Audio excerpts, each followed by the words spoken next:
Bob, we'll just do a sound check with you. How are you this evening, Walter? Very good. And that's excellent, Bob. Dean, Good evening, everyone.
Weather, but he's clerking the meeting.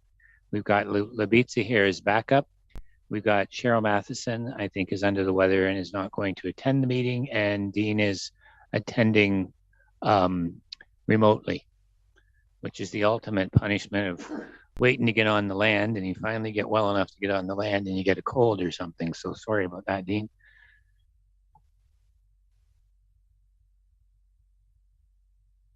Recording in progress.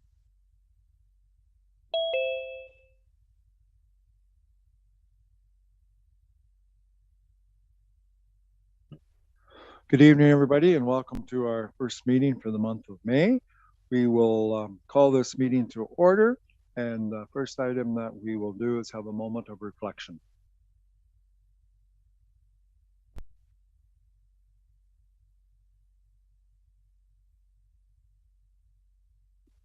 Okay, thank you.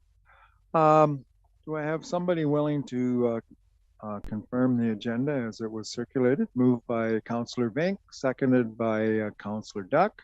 All those in favor? That is carried. Does anybody have a conflict of interest with anything on the agenda? Okay.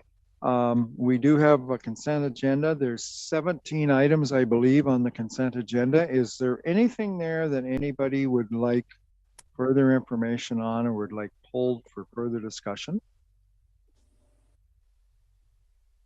Oh, sorry, I got to look all over the place here tonight. Yes, go ahead, Dean. Thank you, Your Worship. Through you, number 4.13, multi-municipal wind turbine working group resolution regarding setback recommendation. I would like to pull that, please.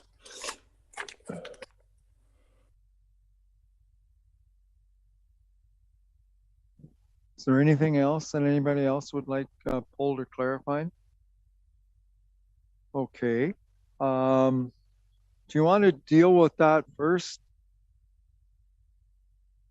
Dean? And we'll deal with that particular resolution first, and then go from there, depending on what happens. Yes. Thank you, Your Worship. I'm aware that a similar actually a presentation was made to North Perth Council recently on this subject. So trying to keep in step with that, I wanted to recommend that West Perth Council send to County Council correspondence asking that a review and response be given from the county planning staff as insofar as how this request from the working group can be applied to our current official plan, and to have that review and response provided to West Perth Council at their earliest opportunity at one of our forthcoming meetings. Okay, so we can deal with that one separately. We might as well deal with it right now if you wish. So it would we just require a motion that that it be referred to planning staff to come back for a recommendation. Comments?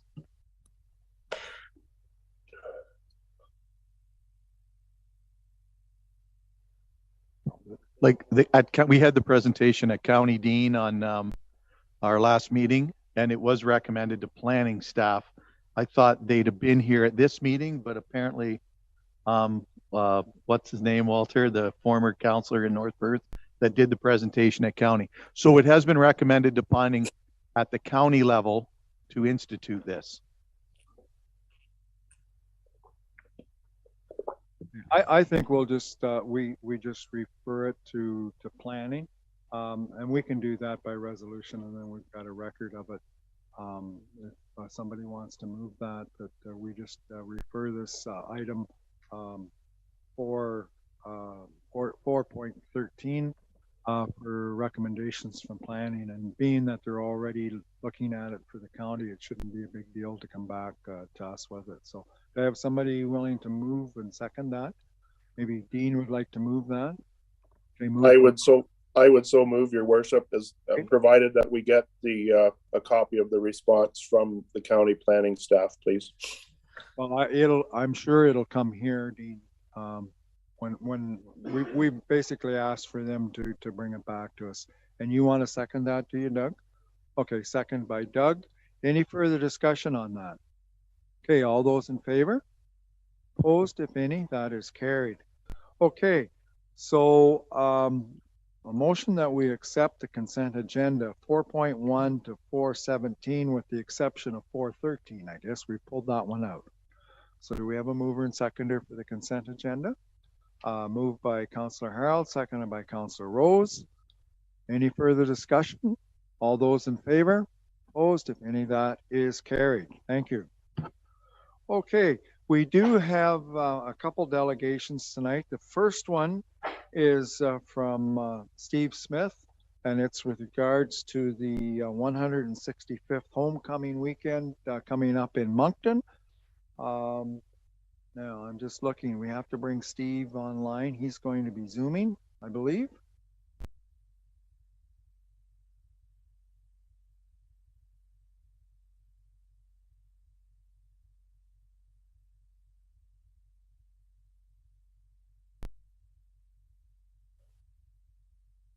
I don't see him on mine. Oh, I gotta touch the arrow. You didn't tell me that. Yes.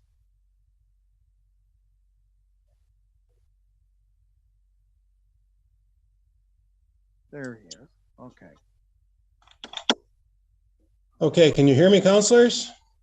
Yes, we can hear you, Steve. I can't see you, but I can hear you. Okay, well, you're missing the best part of me, so I'll see if I can bring myself on board now. Figured.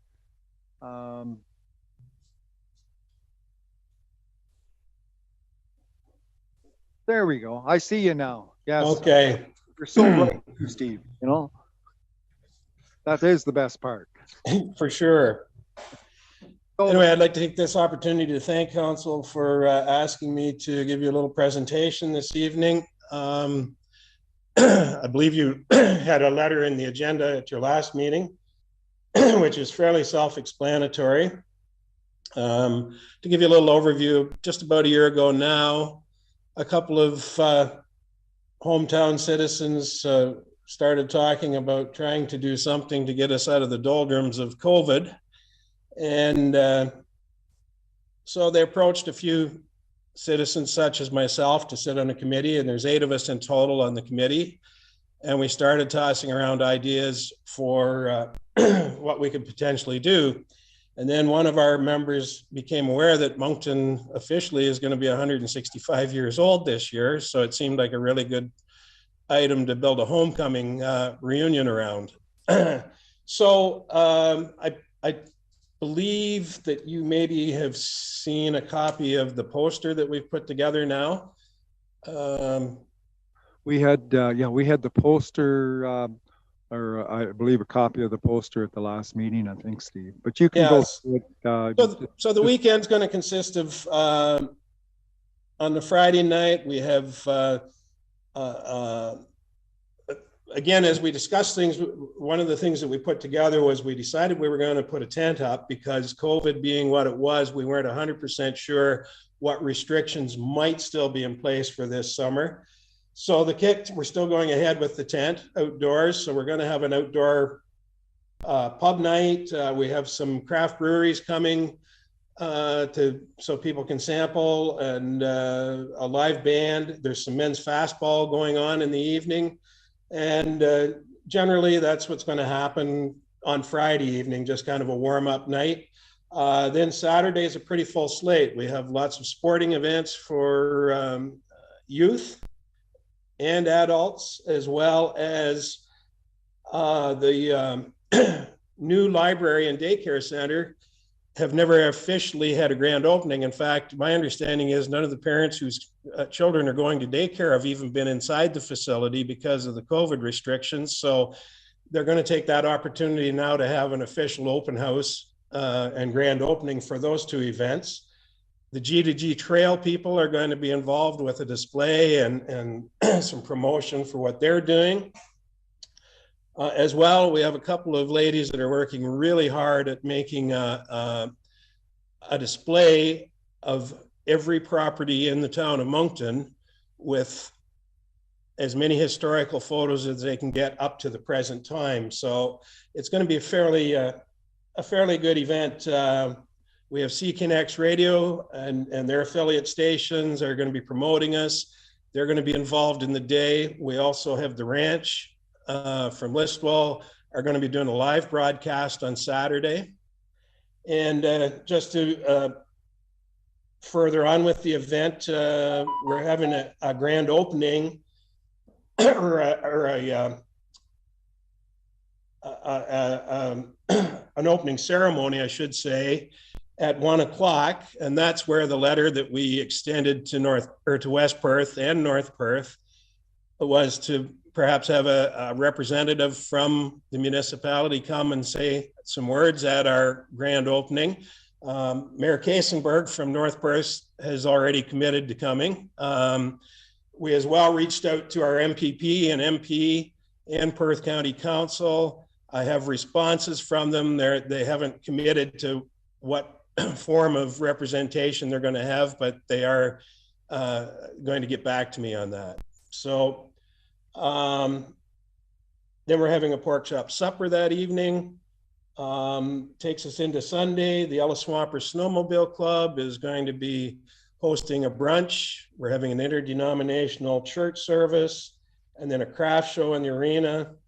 And as we speak, there's more people coming on board. So the Lions Club and Kinsman Club are both involved with us. We have a representative from each club sitting on our committee. And yeah, things have grown into a pretty promising event for us. So further to that, if you have any questions or anything else I can add to that, I guess I'll say one thing. We aren't asking council for any money.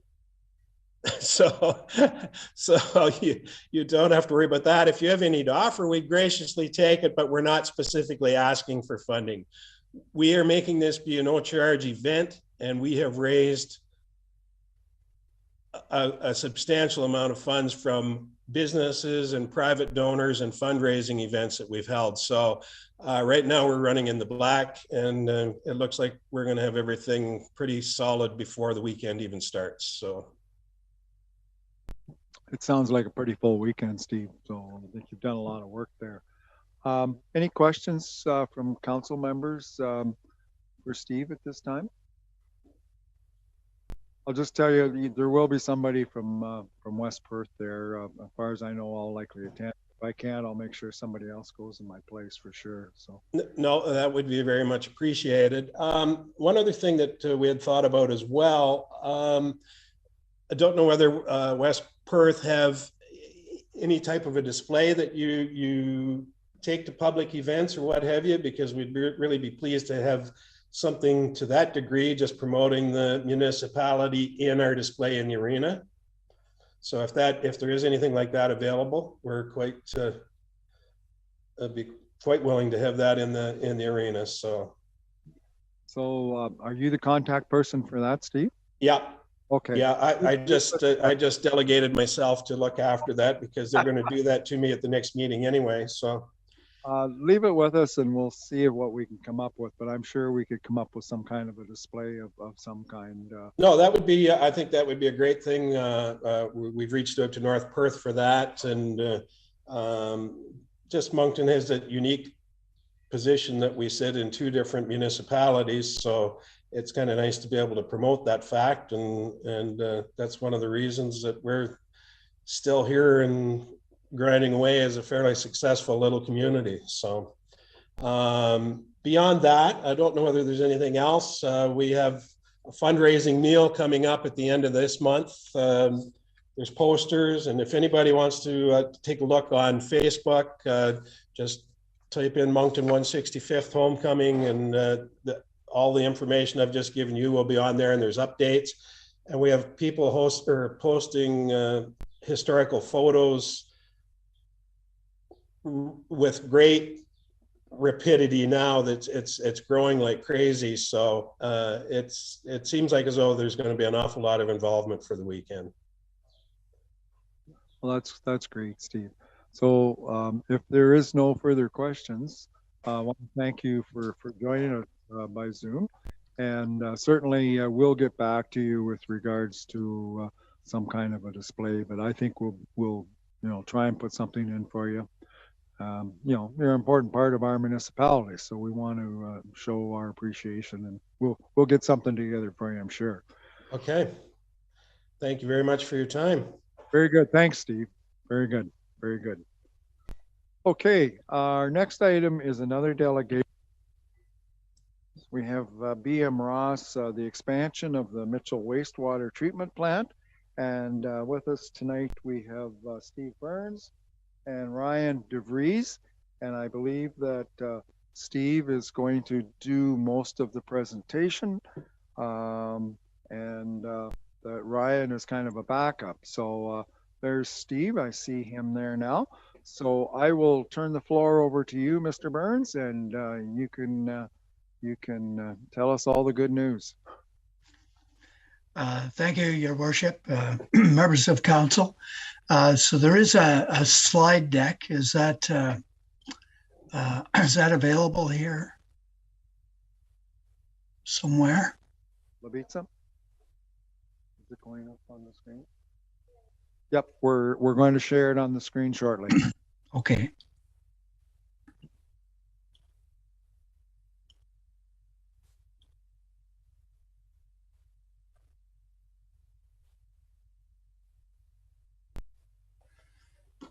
Okay, can you see it, Steve? I can, yes. So we can see it, so I think we're good to go now. Okay. So I'll just, if we could just go to the next slide, please. The agenda, yes, very good. So issues have arisen over time at the wastewater plant. It indicates that an expansion of the plant capacity may be required. What I'm going to focus on tonight in my presentation is why an expansion could be necessary, what that expansion might look like, and from that, the potential costs that we're talking about. And then I've got some suggestions as to where we might take this next. So next slide, please. So I say here that an industry has requested additional capacity. Request is probably too strong a word, but you have two industries that you have agreements with, discharge agreements, that allow them to discharge a certain amount of waste in terms of volume and a certain amount of waste in terms of strength. One of the industries is currently discharging at greater than what they're allowed by agreement. And there's been discussion about increasing what they would be allowed. And that would, my assumption is that would involve an additional agreement. Now, in that particular, for that industry, we're looking at a hydraulic increase, which is a flow or volume increase of almost threefold, 350 cubic meters a day to 1,000. And in terms of strength, from 300 to at least 500 kilograms per day. And I'll explain the at least because we've looked at numbers here as high as 1,000.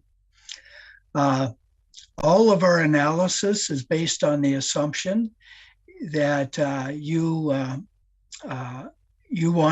West Perth wants to reserve or retain any existing available capacity for municipal growth. So there's not an intention here to sell capacity or allocate it.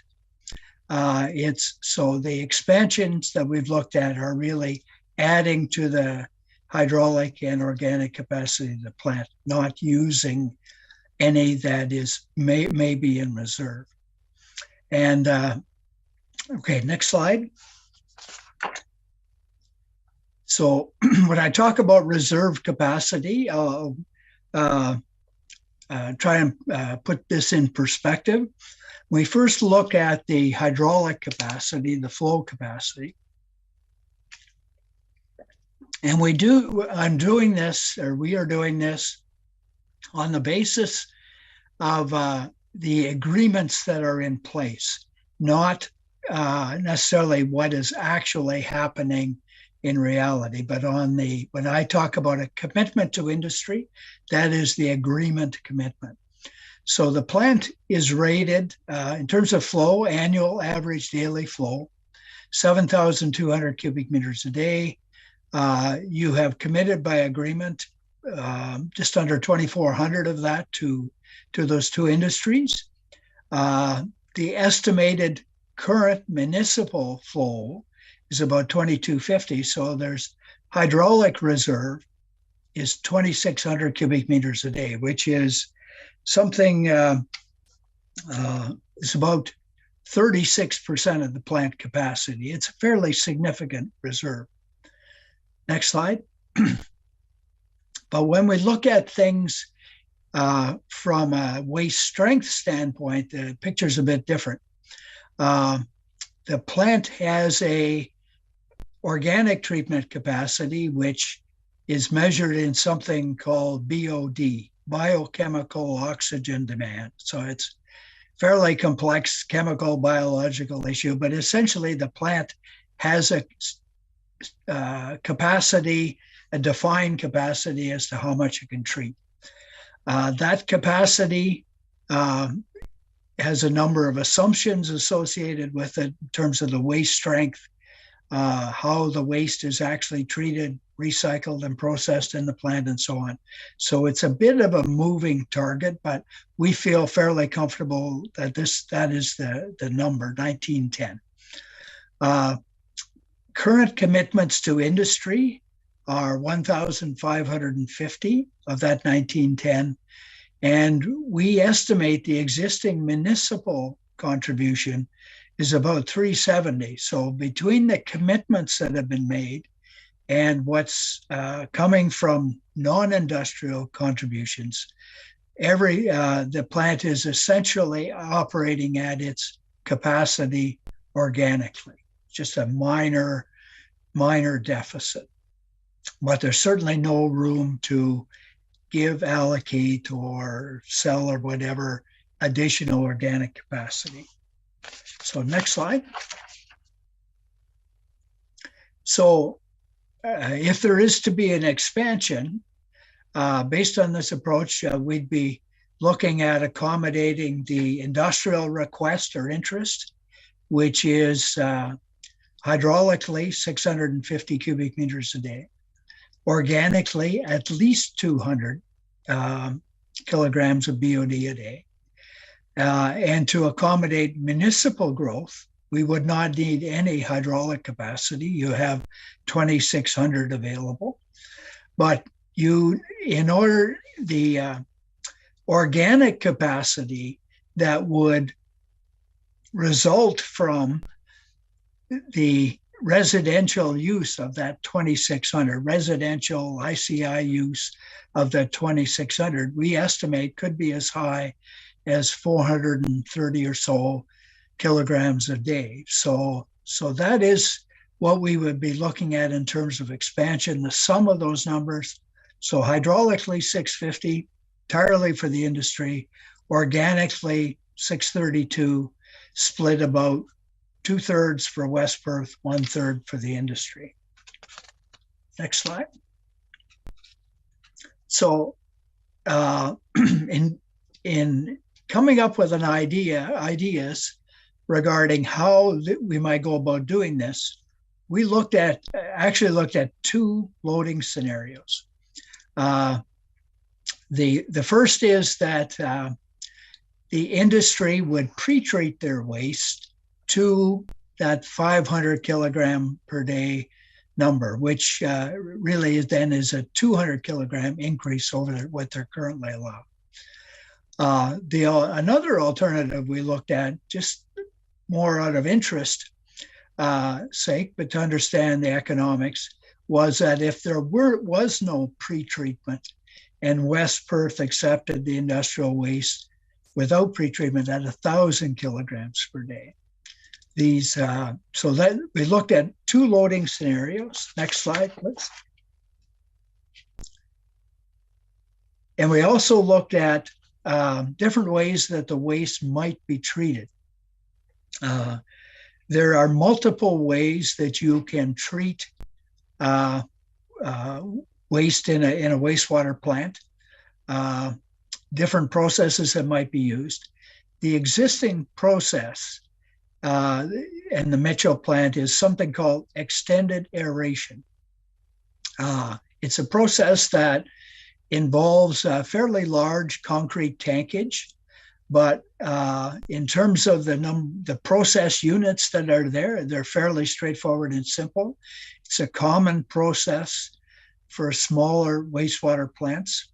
I think in this case, the Mitchell plant would be a fairly large example of where extended aeration is used, but it's common, familiar, works extremely well. We also looked at the possibility of changing the process, and there's a number of ways it could be done. The example that we examined most closely was something called integrated fixed film activated sludge, IFAS. And to do that, you actually put a physical media in the aeration tanks or bioreactors. And the advantage of this process is it's really then the next step up from extended aeration, and you can retain the method that you use to treat the solids, the biosolids or sludge. The note at the bottom there, we also looked at other technologies, but at this point in time, we're really just going forward with the two examples, extended aeration and IFAS. So next slide.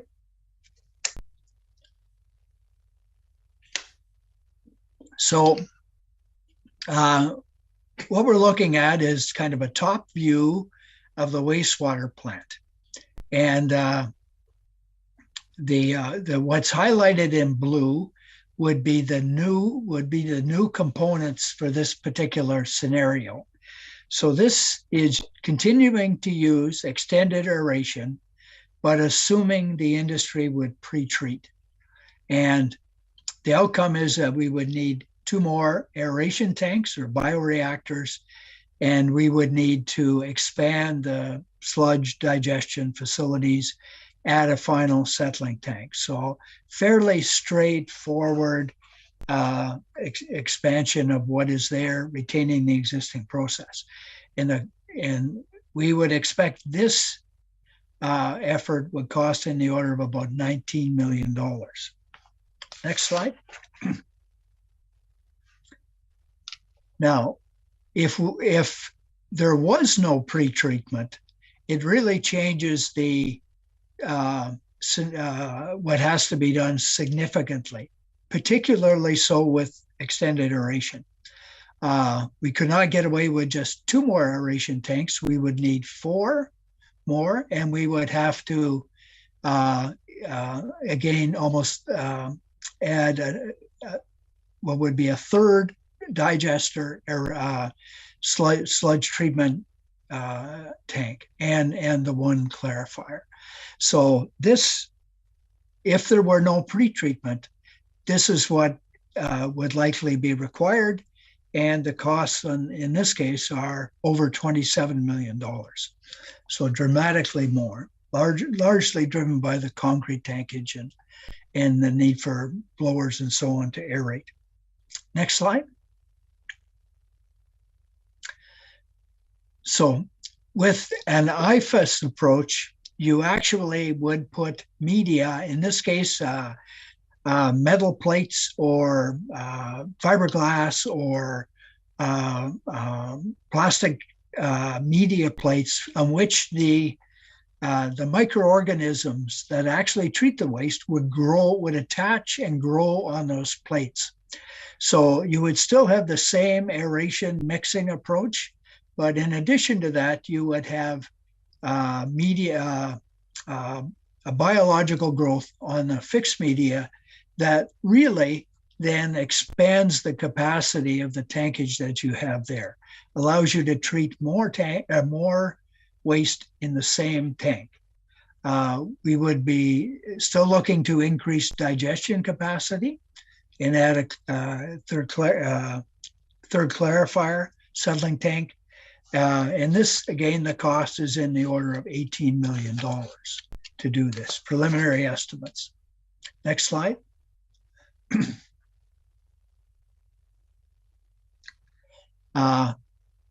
In continuing with the IFAS approach, but without pre-treatment, we would need more media, much more of the aeration tanks would be filled with the media.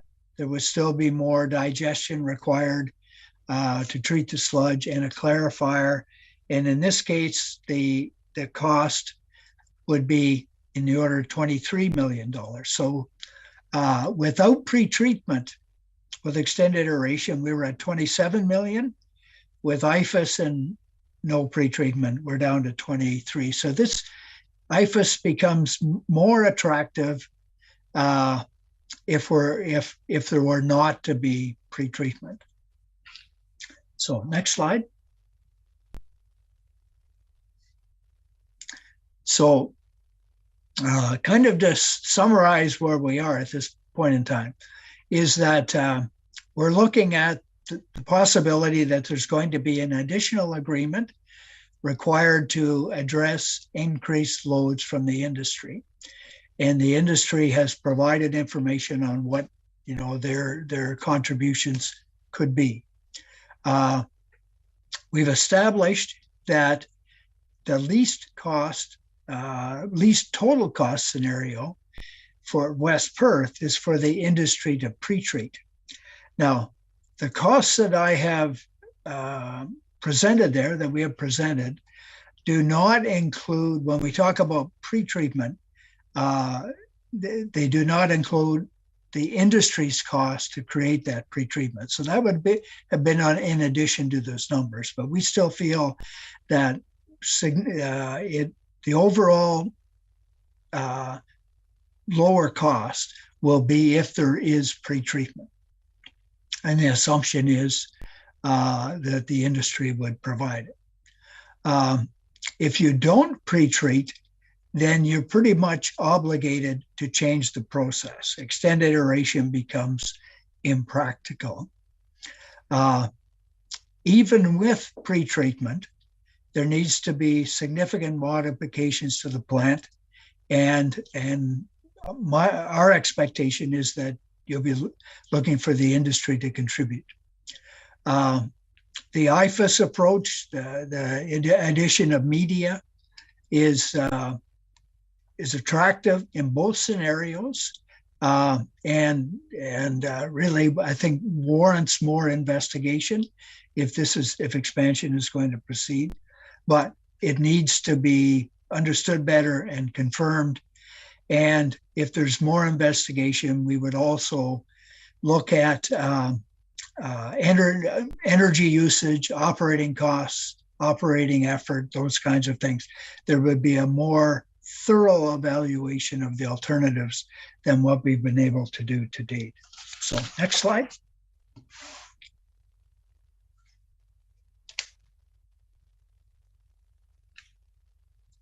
So we're working towards some preliminary idea of what West Perth's costs might be and what the expectation of the industry might be. And so we set out here these principles, totally open for discussion, but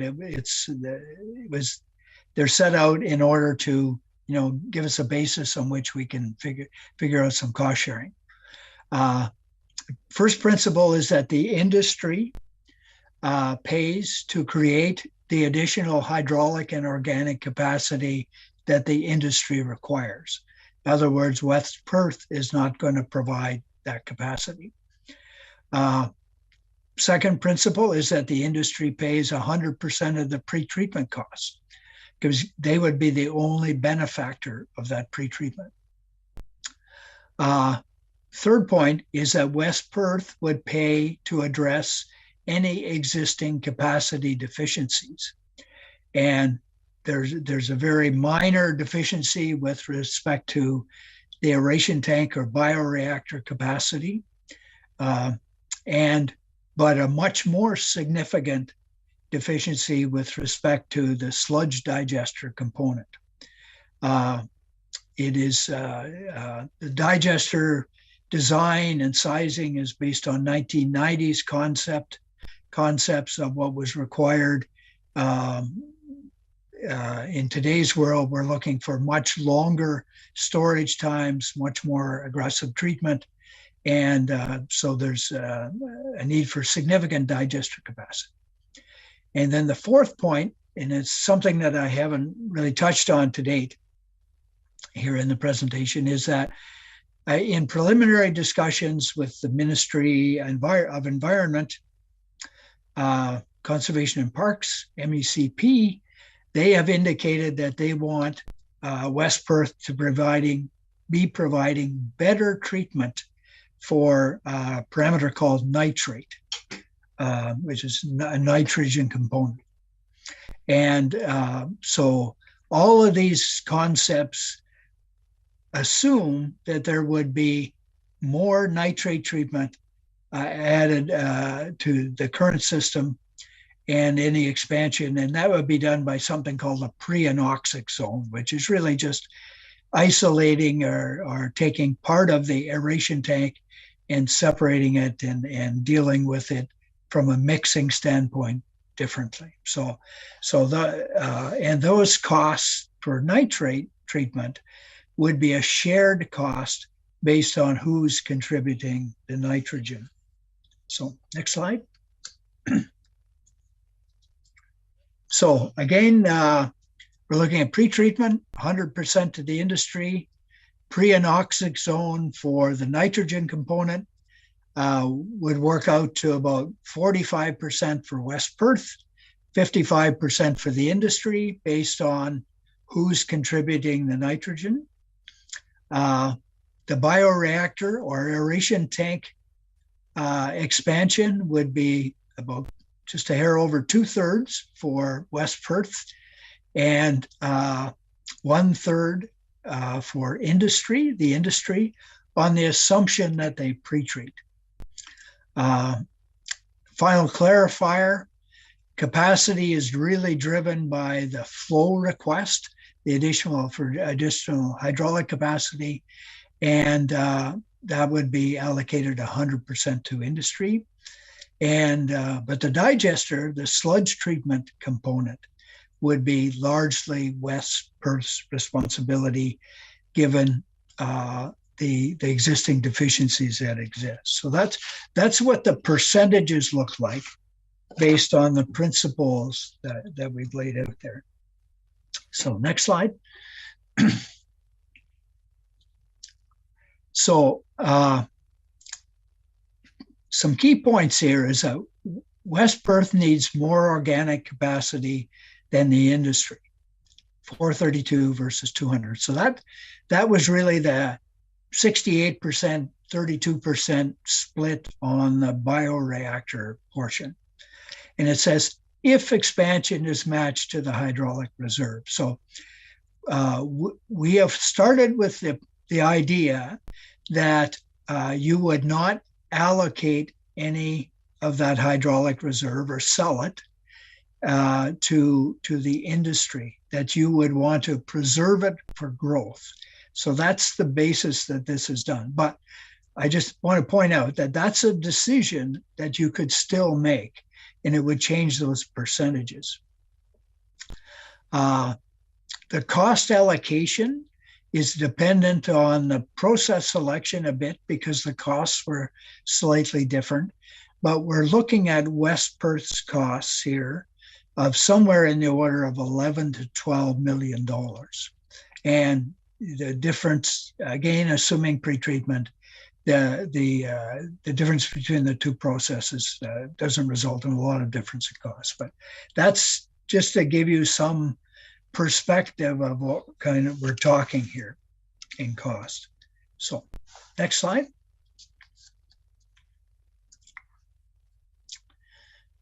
So to evaluate, the first suggested step is really to step back and evaluate how you might use the reserve capacity, but also to understand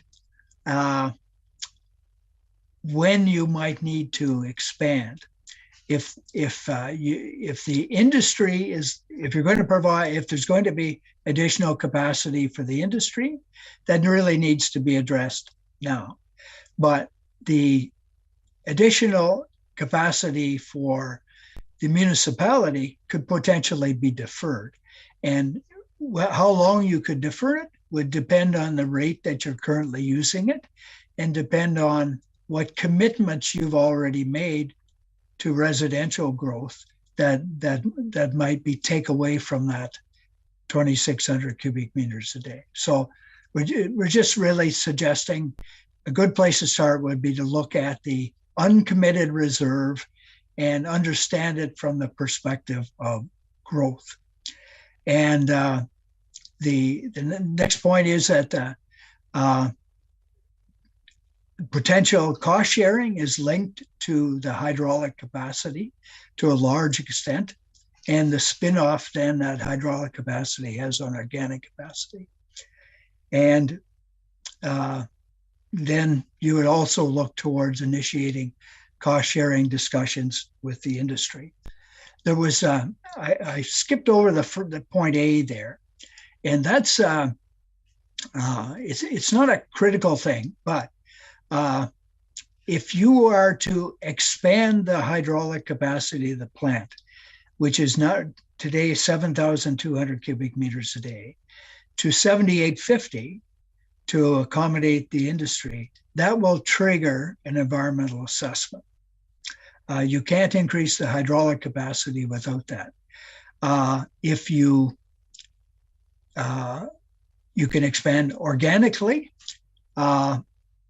without an EA, but if you do it hydraulically, you need to do an AA. So that might play in the decision too about how you would treat that reserve capacity. So just something we wanted to point out.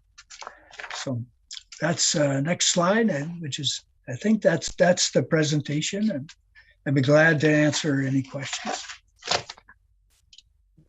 Okay, thank you very much, Mr. Burns. Questions from members of council?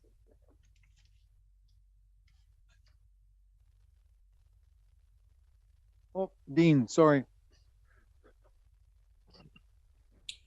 Through you, your worship, thank you, Mr. Burns, for a very detailed and informative presentation.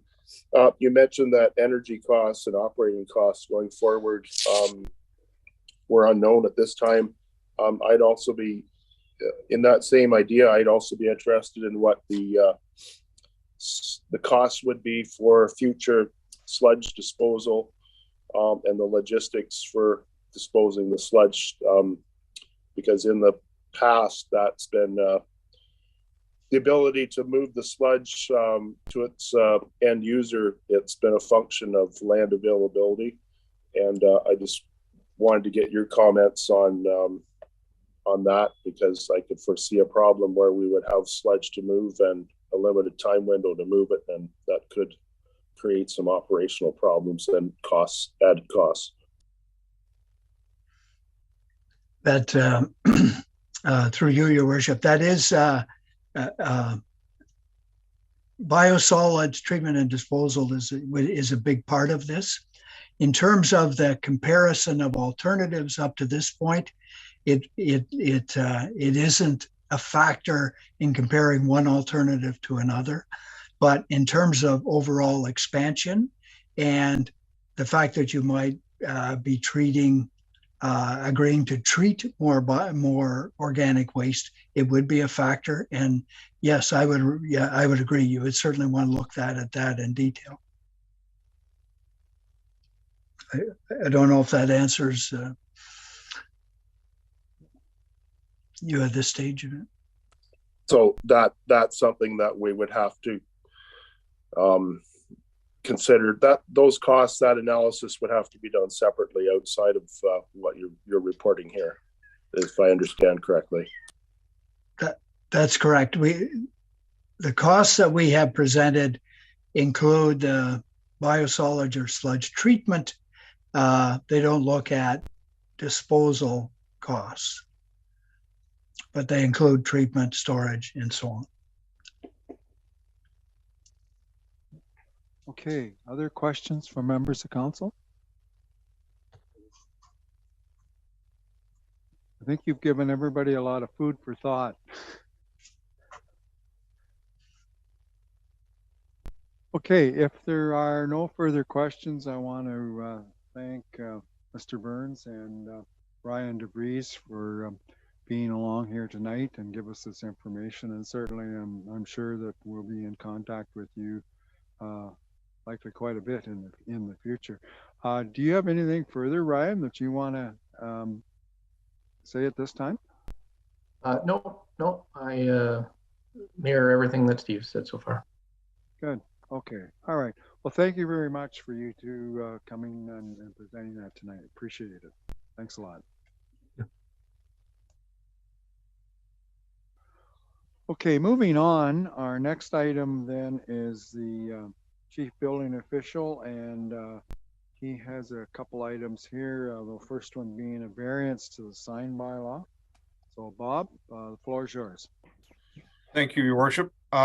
We've received 2 applications for variance to our current sign bylaw 80/2010.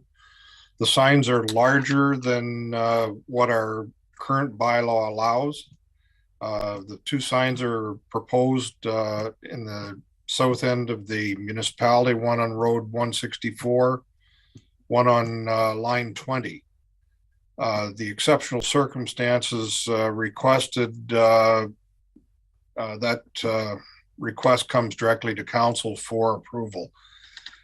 In the applications, we have comments from MTO. They're satisfied with the applications and they have approved them at their level. We have the locations identified, and there appears to be no other conflicting issues with the applications other than the variance process. Okay, thanks, Bob. Questions for Bob with regards to this variance to our sign bylaw? Don't see any hands going up. So we do have a recommendation here, and the recommendation is the Council of Municipality of West Perth approves the variance to the sign bylaw 80/2010 for properties at 2549 Road 164 and 6303 Perth Line 20 under Section 6 Exceptional Circumstances. Do we have a mover and seconder for that resolution? Moved by Councillor Bell, seconded by Councillor Jankowski. Any further questions or comments? All those in favor? That is carried. Thank you. All right, moving on then, recreation facilities and parks. Darcy, you do your report, please. Thank you, Mayor McKenzie and Council. My report is just to award the West Perth Lions pool tender. The only two notes I would make is that the option that we did go with is the WaterCo filter. We found it to be an equivalent to the Astro filter with all the same specs. So we would be going with the WaterCo filter.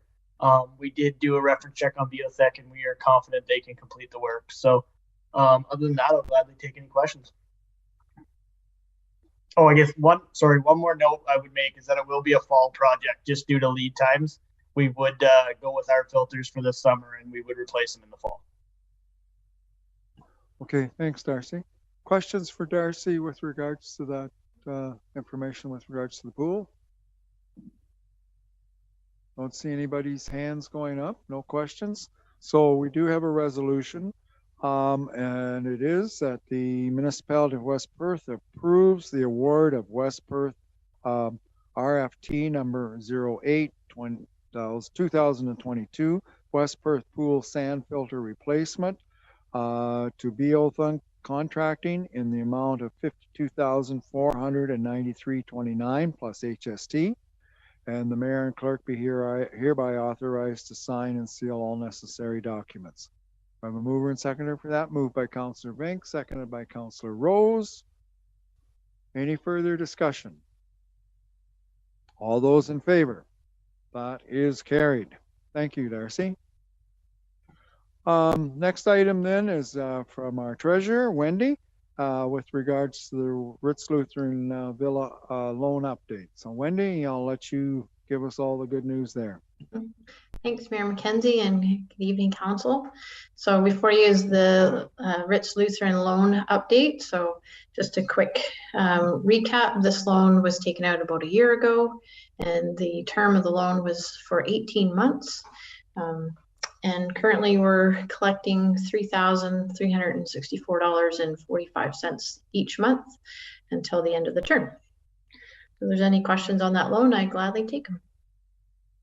Okay, thanks, Wendy. Any questions for Wendy on that? I believe maybe Councillor Jankowski had asked for that information.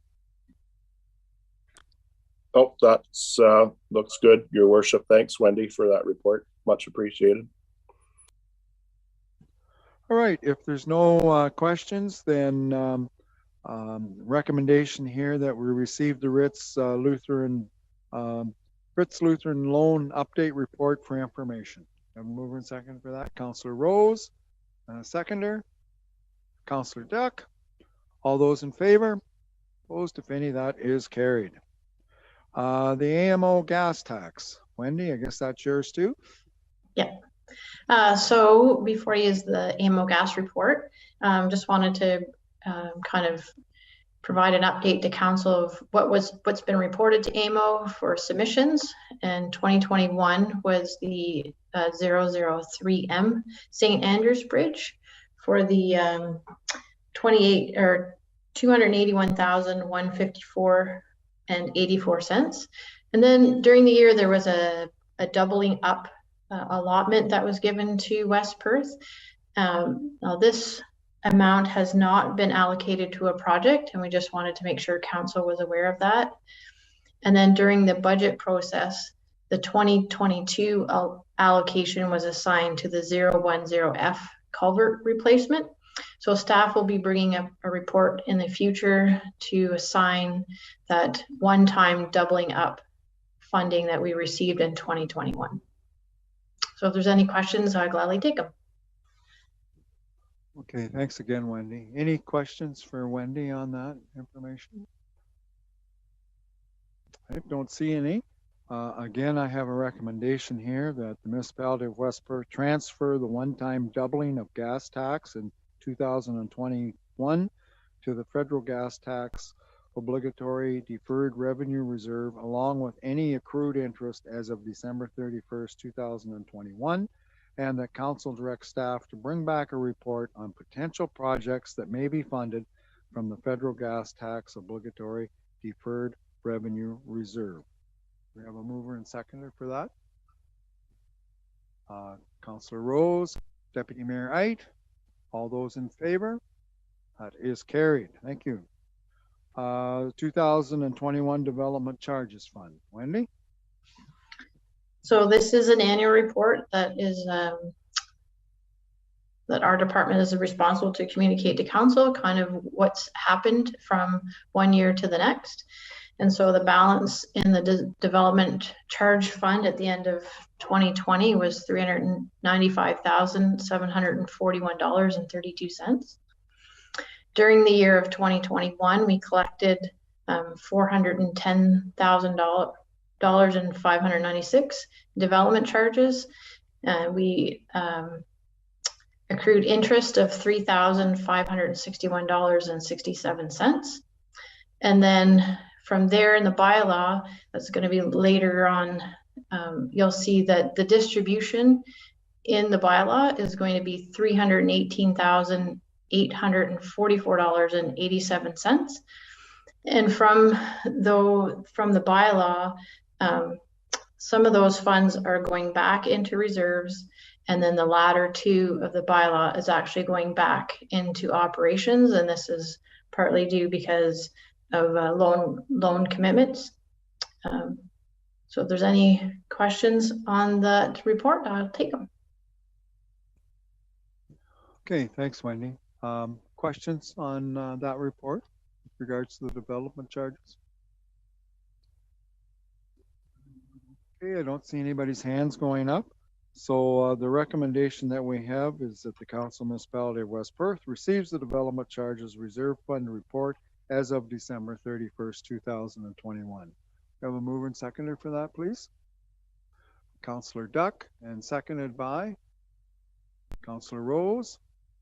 Any further discussion? All those in favor? That is carried. Thank you. All right, that I think is everything for Wendy. Moving on, we have some planning items that we need to deal with. I believe Susanna is going to run us through that. So Susanna, I will let you deal with the first one, I guess, is a plan of subdivision. So I will let you do your magic with us on that one. Okay. So this is an application for a plan of subdivision. The applicant is a numbered company, and which is owned by Michael Van Pelt. And I have a few slides to run you through the application. So just as an introductory comment for plans of subdivision application, the municipality is a commenting agency. So we are reviewing it with council tonight, and then we'll be taking council's comments on to a public meeting scheduled for May 19th at County Council. So the property is located at the south end of Mitchell. Here's the location of the subject property. And this is an air photo showing the south end of Mitchell. So to orient you, this is Frank Street, Blanchard Street. This is Upper Thames Village, and this is the subject property on the unopened road allowance of Nelson Street here. So the property that we're talking about is here. It's a 0.63 hectare property 1.55 acres, which is proposed to be developed for 11 lots for single detached dwellings. This, here's the property. So this property is residential. The yellow is residential in the Mitchell official plan, and that red is just to bring your attention to the property. So it is north of Fisherville here. And I just have one more, whoops. Oh, here we go. Here's the zoning. So the Fisherville is zoned Hamlet Village Residential. The land across the road from the subject, here's the subject property again. The land across the unopened Nelson Street Road allowance is zoned future development. Adjacent to the east is the Upper Thames Village condo development, which preceded the Nelson Street lots by the same developer. And Clayton Street is here with a few residential developments. And then there is additional land developed, zoned for future development north of that. Okay, so this is the proposed lot fabric fronting onto the unopened Nelson Street. And you can see there are 11 lots. The range of these lot areas is in the planning report, and they range from the largest is 570 square meters, which is a corner lot, and the smallest is 475 square meters.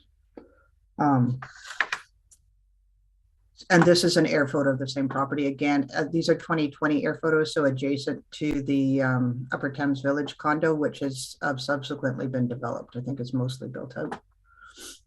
And just a few photos of the property. This is standing on Frank Street looking north. So this is the unopened road allowance for Nelson Street and continues to Nelson Street to the north.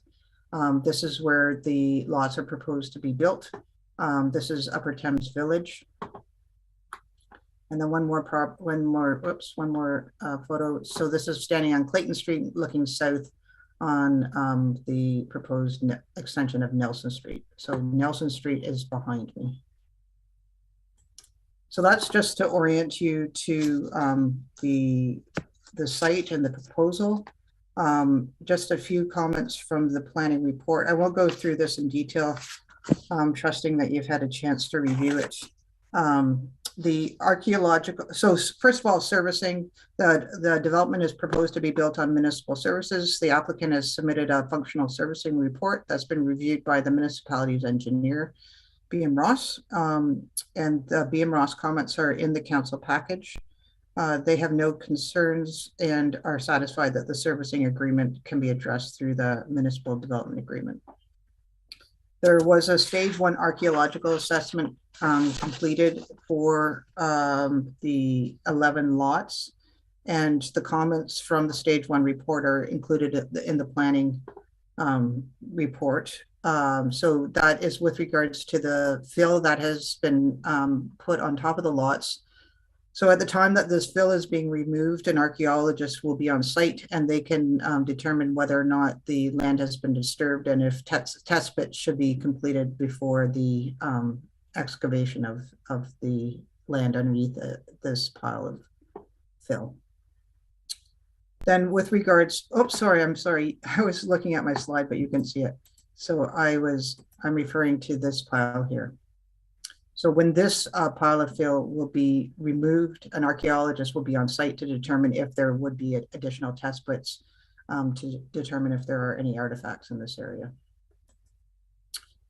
Okay, and with regards to affordable and attainable housing, this is a conversation that the planning department is raising with for every residential subdivision as directed by the provincial policy statement and the Mitchell official plan and the county official plan. So I just think I'll share the slide one more time.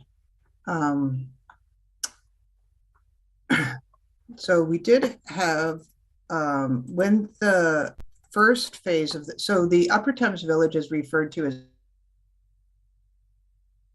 from this area with my cursor now.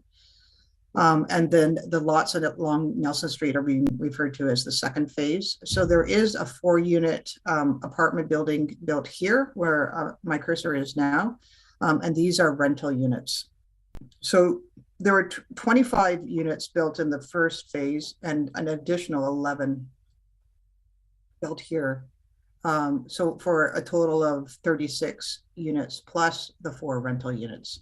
So that would mean that there are 10% affordable of the units would be considered attainable affordable housing according to the definition of in the PPS.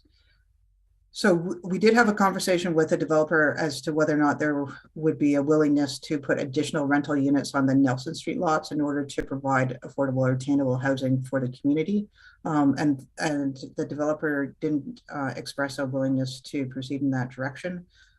So like with the Bob Scott development, I put my mind to whether or not it would be possible to put second dwelling units on these properties. And the lots are significantly larger than the Bob Scott's development on Anderson Lane. So it would be possible with the existing lot fabric as proposed to have second dwelling units on those properties. The zoning on the Nelson Street lots is R4-H-holding. The holding zone has a special provision to require a site plan. So we, at the time that the holding zone is lifted, so we could be working with the developer on the development of those lots to be incorporating second dwelling units and having that site plan tool available for the consideration at that time. I didn't mention this at the beginning, but just to say that my understanding is that this developer is proposing to convey those lots individually, and that the purchasers of the lots would be constructing their own residences. So the application was, a notice of application was circulated, and we have the comments from BM Ross, which I mentioned are in your package. Hydro One and Upper Thames both responded that they didn't have any comments or concerns. As a result of the circulation, there was a comment from 2 property owners, John Straight, asking about a traffic impact study and a sidewalk on Frank Street, and also requesting that the construction debris be minimized. My response to Mr. Straight is in the council package. And John and Nancy Van Ass called to discuss the application on April 5th, and there are no concerns raised by those neighboring property owners. The conditions of draft approval are included in the package as condition A, and these have been prepared incorporating the requirements for municipal servicing as well as the archaeological assessment. They've been reviewed by BM Ross as the municipality's engineer, and also by Jamie Dick at MTE, who's the developer's engineer, and Trevor McNeil has reviewed them with his client. No concerns were identified through that review. So the recommendation is that West Perth Council recommend to County Council that the subdivision WP 21-01 be approved subject to the conditions of draft approval listed in the Schedule A, which is included in Council's package. So that is perhaps a more than a brief overview, and I'm happy to answer any questions. Okay, thank you, Susanna. Questions for our planner? Councillor Tam? This might be premature at this point, Susanna, but my question is about the servicing with respect to the west side of the road. Like often we talk about ratings bylaws or 1-foot reserves. Could you speak to how that might, the outcome of that in this application? I think that Jeff Brick might be the person to answer that question. It's a great question. Thank you. Here is Jeff. Thank you very much. Thank you very much, Councillor Tam. Can you hear me now? How's the sound? Okay, we'll try that again. So thank you very much, Councillor Tam. So we would handle it like we handle any other road improvement. So the We would anticipate putting a 1 foot reserve on the west side and collecting that at some point in time in the future. We have had conversations with John and Nancy Van Ness, and it is possible that they will come on sooner rather than later. I don't think they anticipate waiting a long time, but they haven't made their application yet.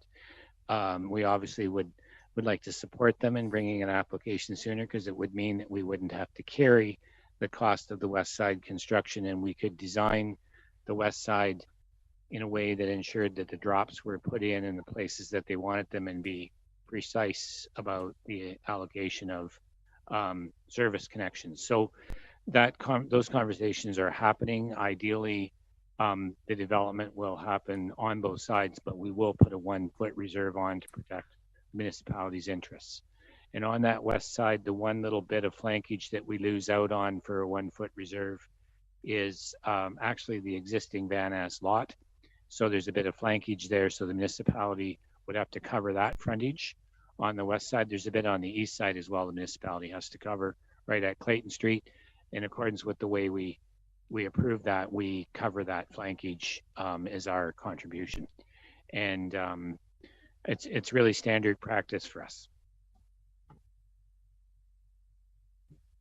Other questions, Council or Deputy Mayor Height? Susanna, I Yes. look at this plan and I say, we're not maybe, I'm head of the Affordable Housing Committee. We're not really attaining, there's a 14-meter lot in here, but you got lots of 18 meters. There could be 2 and or 3 more lots in this subdivision if you did the 14.81. But there's no semis, and I know we can use that, but that's a condo unit. So the lots are a lot smaller because we don't assume that road at all. Affordable housing, $2,000 for those apartments at the end, is really not affordable. Pardon? Oh, sorry. I was getting backlash here from the crowd.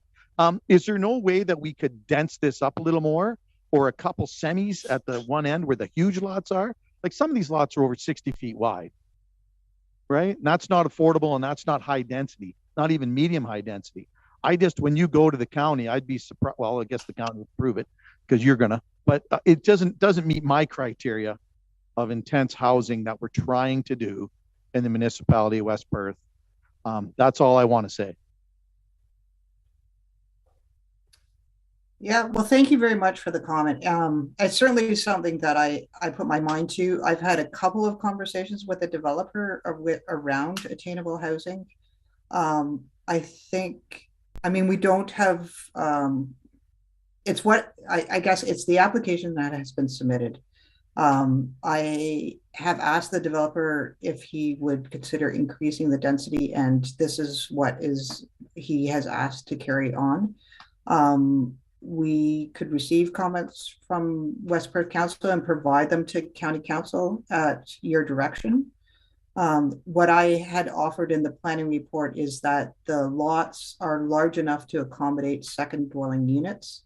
And with the development model is that the lots will be sold and individuals will be building their own houses. So there would be an opportunity to discuss second dwelling units at the time that the lots are being developed. Can I rebut that? But in Bob Scott's subdivision that you referred to, those are semis on lots this big that can be made into fourplexes. That's density up behind the old nursing home. This is no density at all to me compared to, we can say that they can put a second unit in, but there's nothing forcing them. I can say I'm going to put a shed in my backyard and put a house in there for an accessory building, but we can't force them to put a unit in the basement to say it's higher density, but we can make these lots 4 meters less wide, the 18s to 14s, or we could make them do 2 semis. Now, I think this will come to land division. It won't come to county council, or it'll come to county council. So I'll have my day at county council then, but I just want to put that forward that density is what we preach. You preach it, the county preaches it, everybody does, the province. Here we're 60-foot lots. 60-foot lots are almost estate lots now. There's lots of lots that are 45 feet. So I think we have to look at I know what the developer wants, that's fine. But we have to look at it as municipality to maybe what we want, what suits us best. So we'll hash her out at county council after the rest of the people here get to speak. I might just add, Mayor McKenzie, could I make another comment? Go ahead, certainly. Just to say, Deputy Mayor, if you would like to make a recommendation, if West Perth would like to make a recommendation to County Council, that would be received by County Council as well. Okay, that was, I guess, a comment that I was going to make. My recommendation is in here, and that is just a recommendation. If you want to recommend something different, that's entirely up to this council to do that. I believe Jeff has some comments to make as well.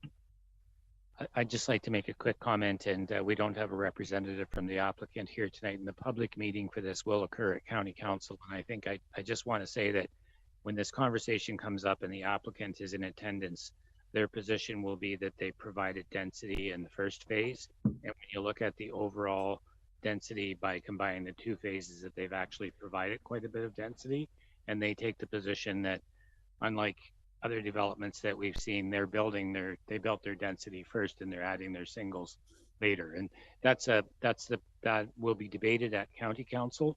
There's really not a forum for the debate here, but certainly a recommendation from council would let them know what you think. Okay, other comments from members of council? Dean, go ahead. Oh, through you, your worship. Thank you. Susanna, following along in the same vein as Deputy Mayor Ait, is there any indication from developers, whether it's this developer or other developers past or in the future, under what circumstances would they consider providing units that more closely define the affordable housing definition? That's my one comment. The second comment, I support Deputy Mayor Ait's recommendation that we need to look more closely at tightening up. Providing smaller lots, wider or narrower frontages would provide the opportunity to provide additional lots, and it would be a higher yield for everybody all the way around. So I can't quite understand the developer's reluctance to do so. Thank you. Any further comments, Susanna?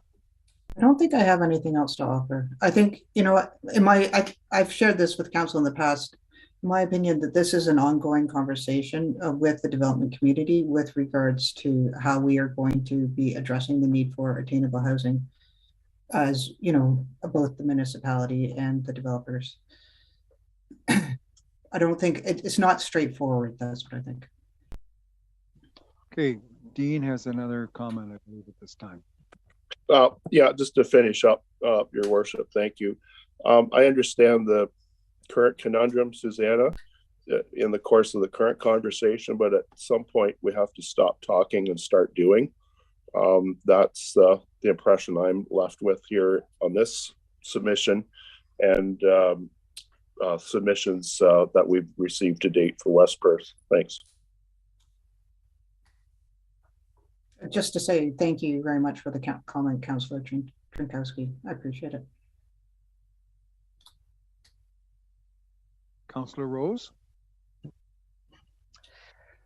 So am I to understand this year's phase 2 of this development, that any future development, they are going to make them adhere to the same standards as what we're trying to enforce here?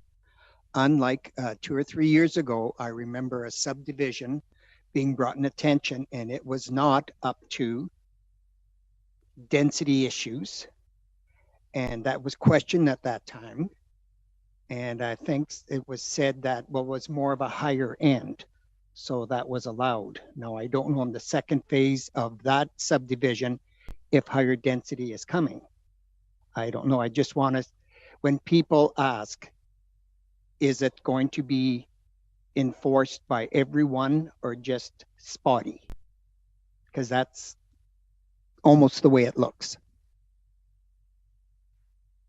Want to answer that one, Jeff? Or Yeah, I can take a crack at it because I think it would be unfair to ask Susanna to talk about something from 2 or 3 years ago, and I'm not sure of the specifics. But I would say to you that I think we've experienced in the past that we've seen a couple of subdivisions come ahead where the single families come first, and the concept of density is shown as a second or third phase, and then when they get to that second or third phase, they come back and reconfigure and go to singles again.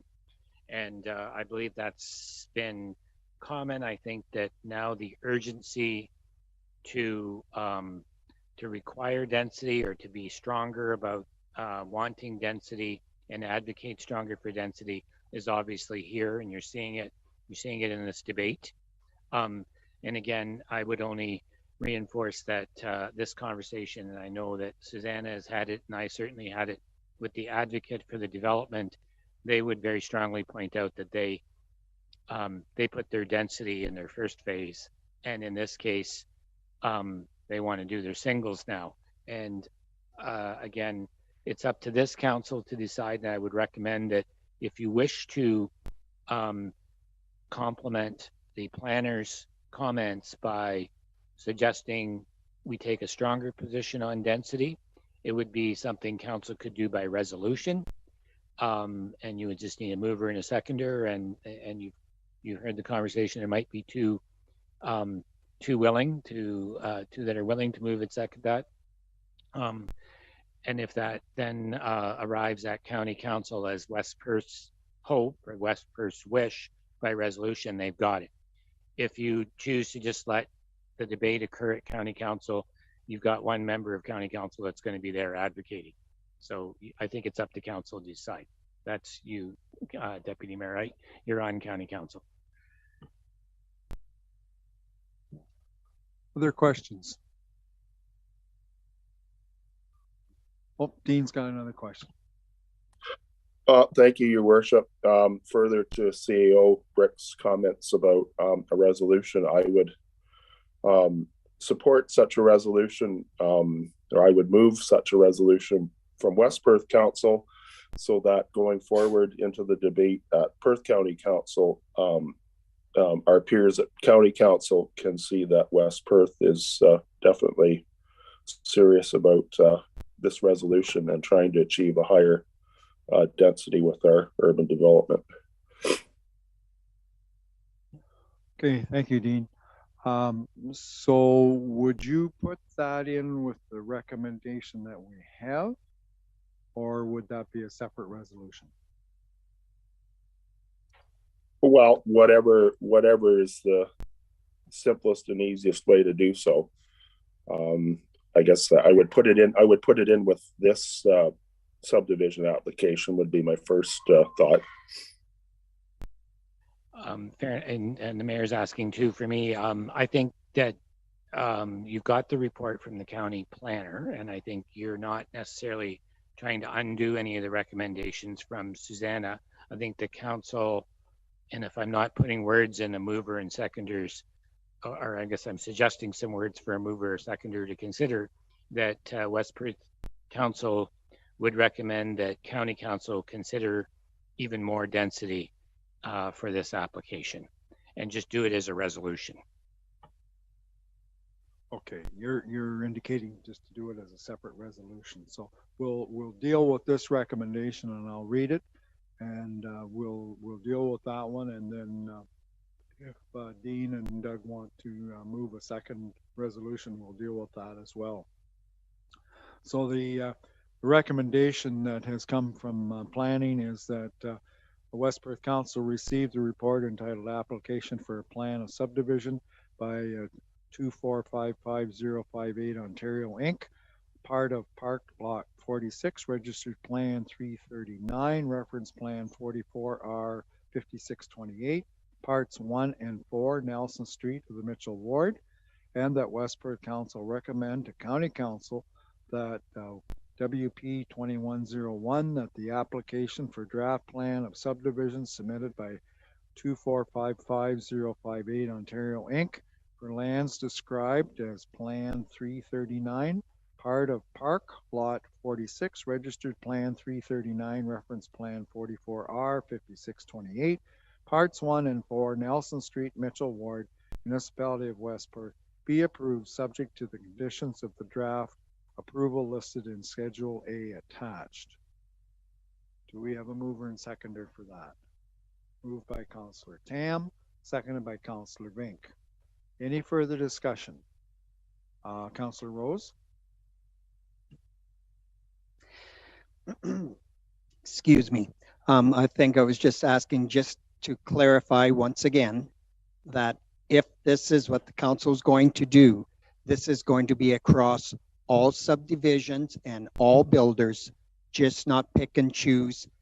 South end of town, that gets done, but the east end is not applied, is not held to those rules. I just want to make sure that if we do this, it's for every subdivision, because this is what I brought up 3 years ago.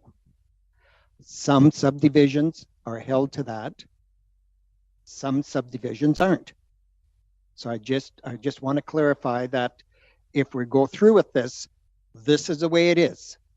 Everybody plays by the same rules, no pick and choose. And because I do get asked those questions, I don't know if anybody else in council.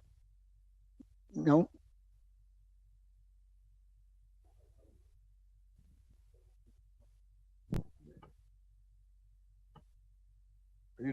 The other subdivision on the second phase is 11 semis. Yeah, but it doesn't matter. It's the horse or the cart. I see what you're talking, Murray. This one here, they're saying, hey, we did these first. We did all these little homes, but to me, it's a condo. So it's totally different because we don't assume the road. You can make them denser because it's a condo corporation. But I know where you're coming when they're built up by the golf course. I assume you mean too. There's no semis up at the golf course. But yes, we have to toe the line how we do it. Now there'll be a new council in 8 months, so they might change their way. But as of right now, the other one you refer to, I believe, has 11 semis in that.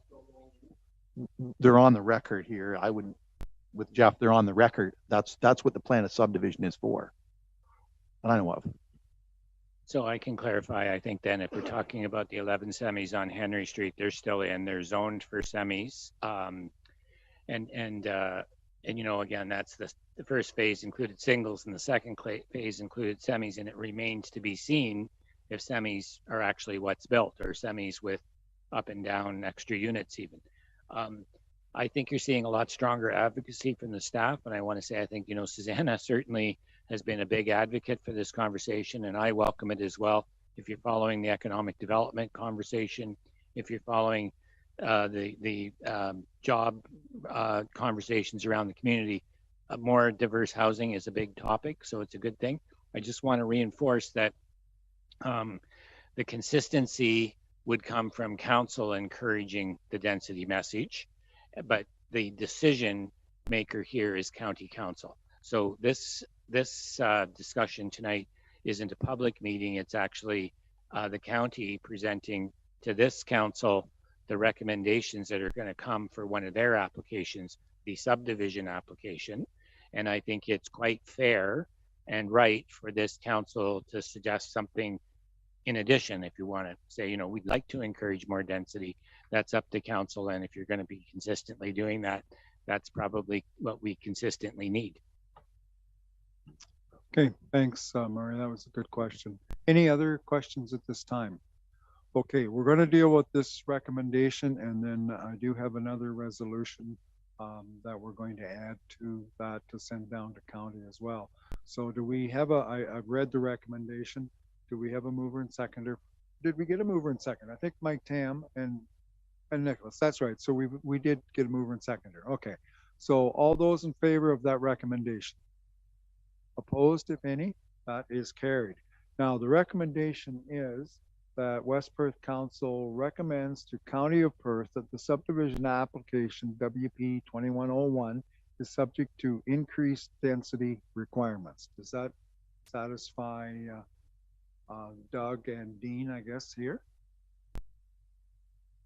Okay, which one of you would like to move that?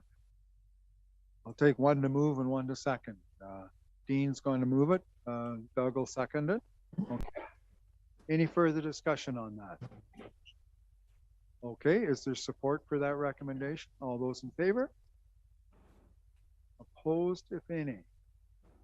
Let's just do that again. Support, in favor? 4, 5. And those opposed? That motion carries.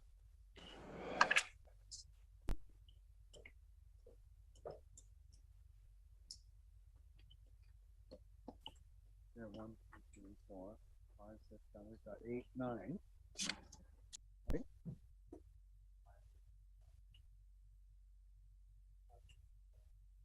You had 6.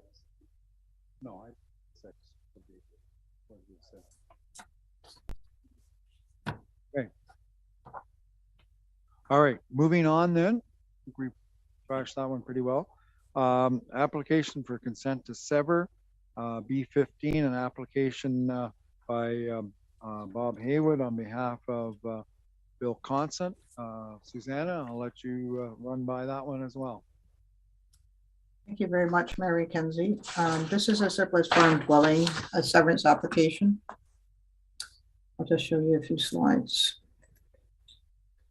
So this is the location of the subject property. It's in Hibbert Ward, the east part of lot 27, concession 10. And this is an air photo of the property. So the farm is outlined in red, and the proposed surplus farm dwelling severance is outlined in yellow.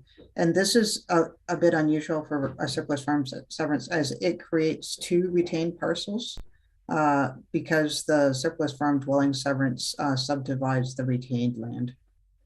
So the proposal is that this field be merged with the Consett farm that's immediately to the west. This is also owned by William Consett. So this red field would be merged on title with this, and it would leave the retained parcel. This field is 2.8 acres. The severed piece outlined in yellow is 1.6 acres, and the larger field is 46.8 acres. So this is standing in front of the Consett residence or farm, line 21, and looking at this is the larger field, the 2.8 acre field, and then the laneway and the surplus farm residence. And these are 2 pictures of the residents on the Consett farm, and then turning around and looking back towards line 21. So the planning report reviews the comments, reviews the policies in the Perth County official plan. I just wanted to make comments about the habitable nature of the residents. For the surplus farm residence severances, Bob McLean is going to, one of the requirements in the Perth County official plan is that surplus farm residences be habitable and that there be an intention to use the residence.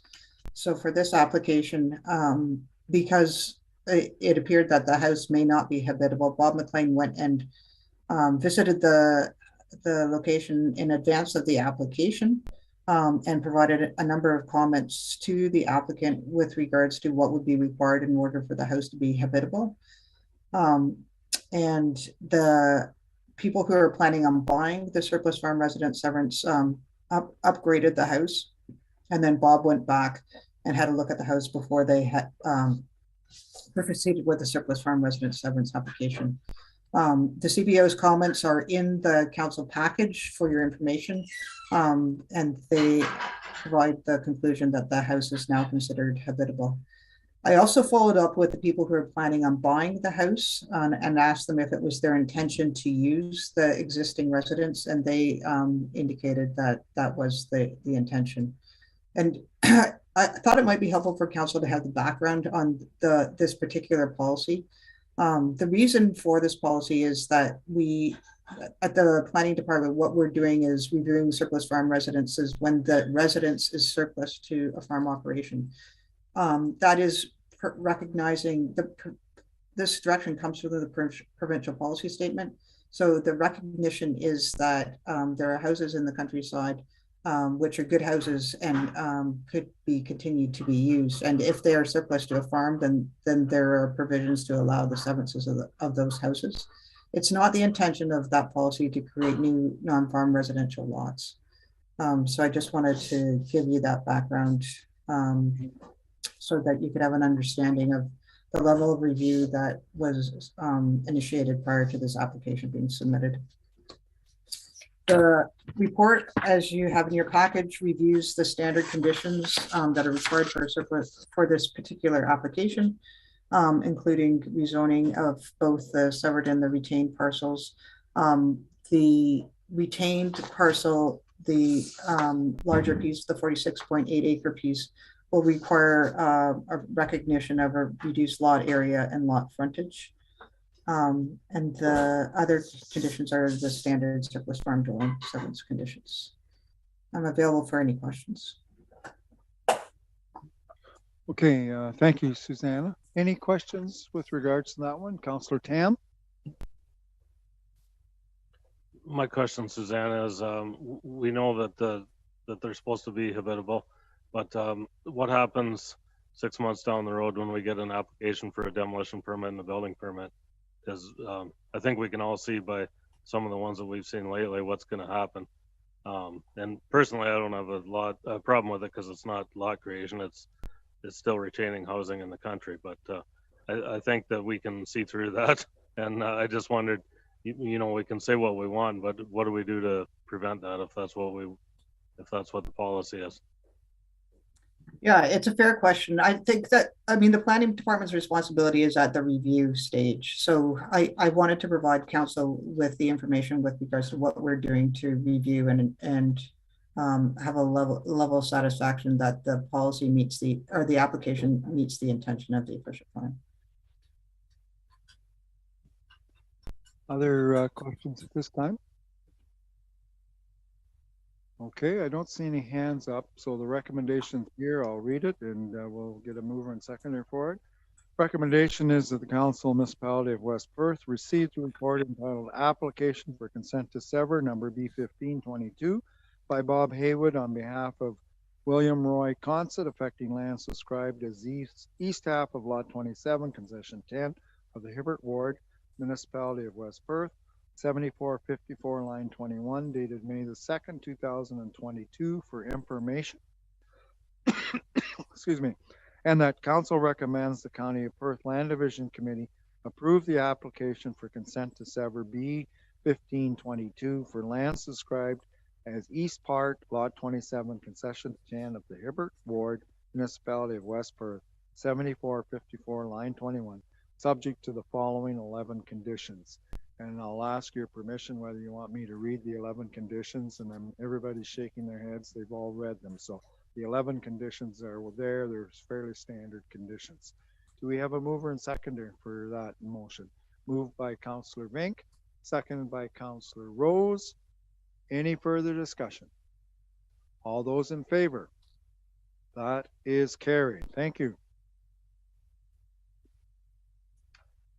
And moving on, we have an application for consent to sever by David Luigi on behalf of Leon and Beatrice Luigi. So Susanna, I'll let you run through that one as well. Okay. So this is also a surplus farm dwelling severance application. The property is part lot 11, part lot 12, concession 1 of the Hibbert Ward. And here is the location of the farm outside of Dublin. And this is a sketch provided by the applicant on the left, showing the, this is the severed parcel here, which is about an acre. And this is the farm in question. It's the piece north of the railway track. The railway track divides this farm. So they are have just identified the farm north of the railway track as the retained parcel. And then there is the severed piece showing there. And again, the air photo of the site this is Highway 8 of note, and the severed parcel outlined in yellow. and some pictures of the house on the Severick property. So like with the Concert residence, there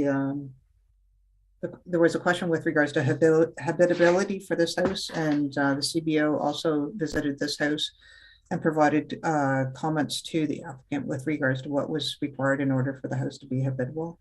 The CBO has since provided correspondence that in his opinion, the house is habitable.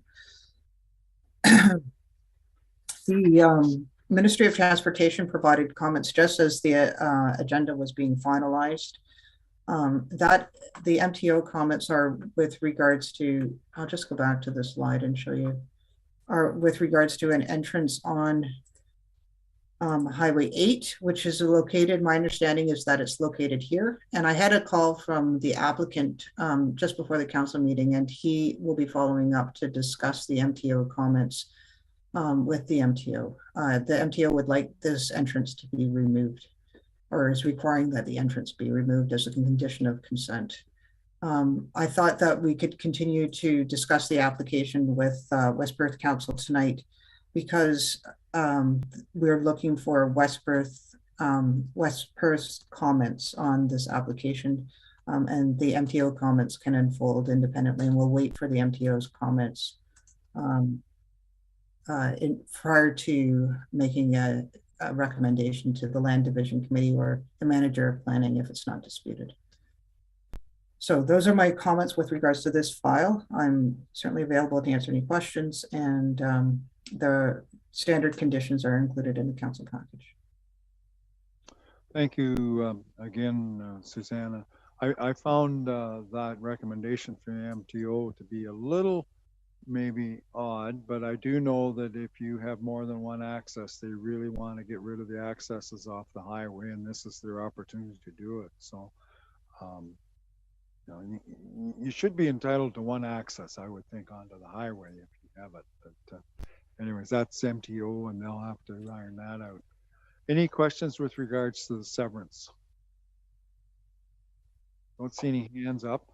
The recommendation here then is that the Council Municipality of West Perth receive the report entitled Consent Application File B0522, submitted by Dave Luigi on behalf of Leon and Beatrice Luigi for lands described as Lot 10, Concession 1 of the Hibbert Ward, Municipality of West Perth, 3984 Road 179, and that West Perth Council recommend the County of Perth Land Division Committee approve the severance application file B0522 submitted by Dave Luigi on behalf of Leon and Beatrice Luigi for lands described as Lot 10, Concession 1, Hibbert Ward, Municipality of West Perth, 3984 Road 179, subject to the 11 conditions as listed in your packet.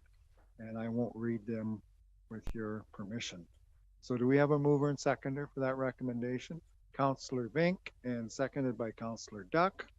Any further discussion? All those in favor? Opposed, if any, that is carried. Thank you.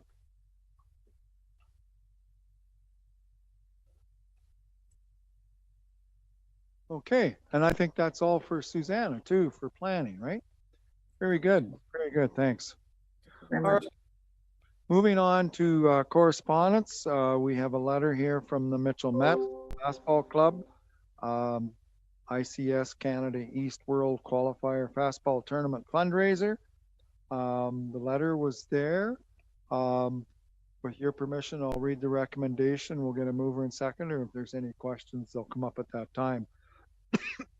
So the recommendation is that the Council Municipality of West Perth declares ICSC Canada East World Qualifier Fastball Tournament held by Mitchell Mets Fastball Club on June the 17th to the 19th, 2022 to be of a municipal significance and or community significance, and advise the Alcohol and Gaming Commission of Ontario that it has no objections to it taking place. Do we have a mover and seconder for that? Moved by Councillor Bell, seconded by Councillor Harold. Any discussion? Don't see any hands going up. All those in favor? Opposed, if any, that is carried.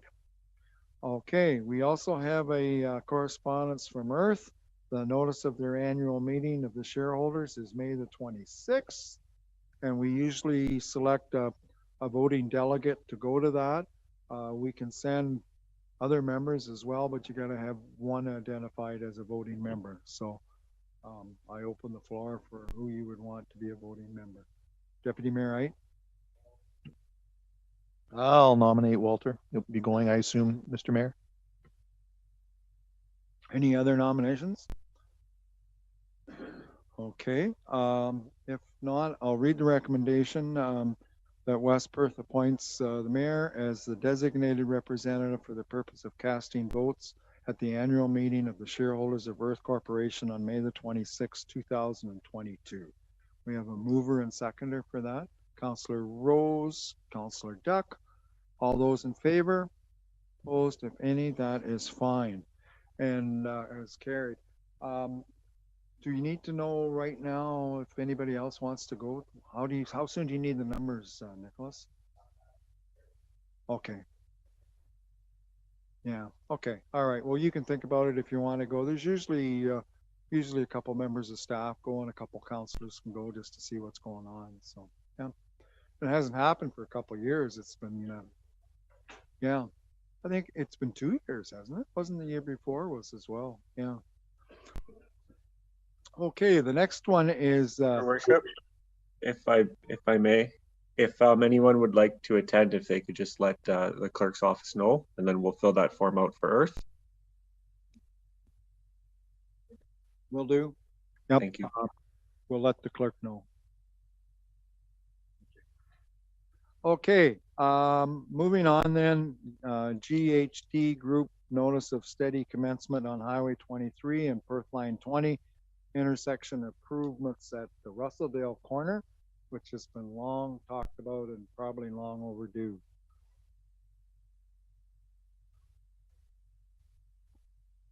The next one is Municipality of Huron East, a letter regarding the new Huron East Committee recommendations that take effect the end of the year, I believe. Any comments on that? It's their committees, so that's just more for information. Affects probably the main one is likely the fire board and the arena to a certain extent, but not as much. Recommendation then, the Council of Municipality of West Perth accepts the correspondence as information. A mover and seconder for that. Councillor Duck, Councillor Bell, all those in favor? Opposed, if any, that is carried. Council reports. Economic Development Committee, the minutes from November the 17th and February the 16th. Deputy Mayor Wright, anything you want to highlight? No. Does anybody have any questions? Oh, thank you. Okay, short and sweet. The Heritage and Culture Committee minutes January the 27th. Councillor Rose. I'll try and answer any questions. I just got on this committee, so I'll try my best. No questions? Upper Thames River Conservation Authority, the meeting coming up is on April, well, I guess it's over now, April 26th. And maybe we can put that back on when Anne Marie's back. Yeah. Okay. Recommendation is the Council of Municipality of West Perth accepts the reports from councillors as information. Have a mover and seconder for that. Councillor Rose, seconded by Councillor Duck. All those in favor? That is carried. Thank you. Bylaws to pass. We have a couple here. Bylaw 36 is a bylaw to approve the submission of an application to Ontario Infrastructure and Lands Corporation for the long-term financing of certain capital works of Corporation Municipality of West Perth and authorize the entering into a rate offer letter agreement pursuant to which the municipality will issue debentures. I think it's dry in here.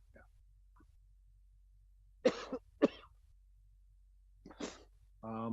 Bylaw 37 is a bylaw to withdraw funds from the development charges reserves based on the development charges study that Wendy talked about earlier in the evening. Any questions on any of those bylaws? Recommendation then is that the Council Municipality of West Perth gives first, second, and third and final reading to bylaw 36, 2022 and 37, 2022, the second day of May.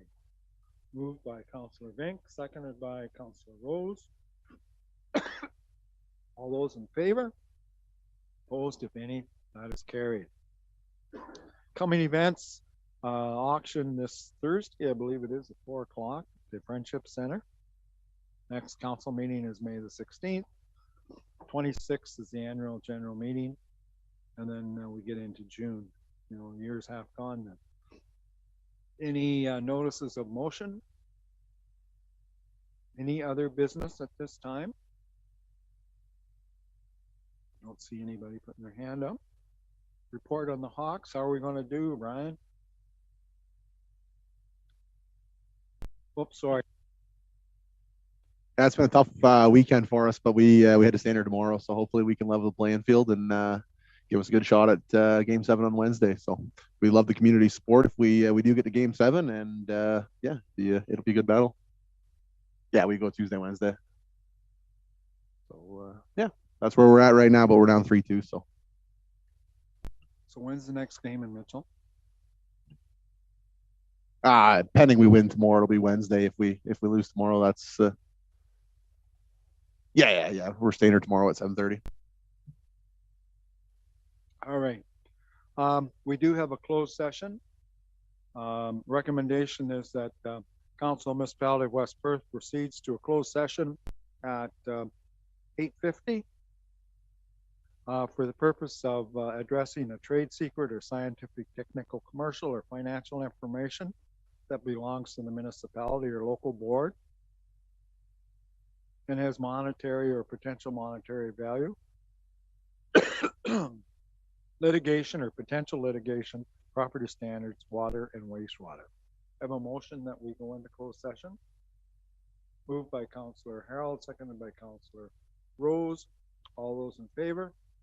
That is carried. Thank you. And I'm going to grab a bottle of water.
Okay, coming out of closed session, there's really nothing further to report from that session. I don't think there's anything else for the open session of council other than the confirmatory bylaw number 38. A bylaw to confirm the proceedings of council. Do we have a mover and seconder for that? Moved by Councillor Rose, seconded by Councillor Duck. All those in favor? Opposed, if any, that's carried. And finally, a motion that we do adjourn at 9:27. Mover and seconder for that, Councillor Chunkowski and Councillor Rose. All those in favor? We are adjourned. Thank you very much.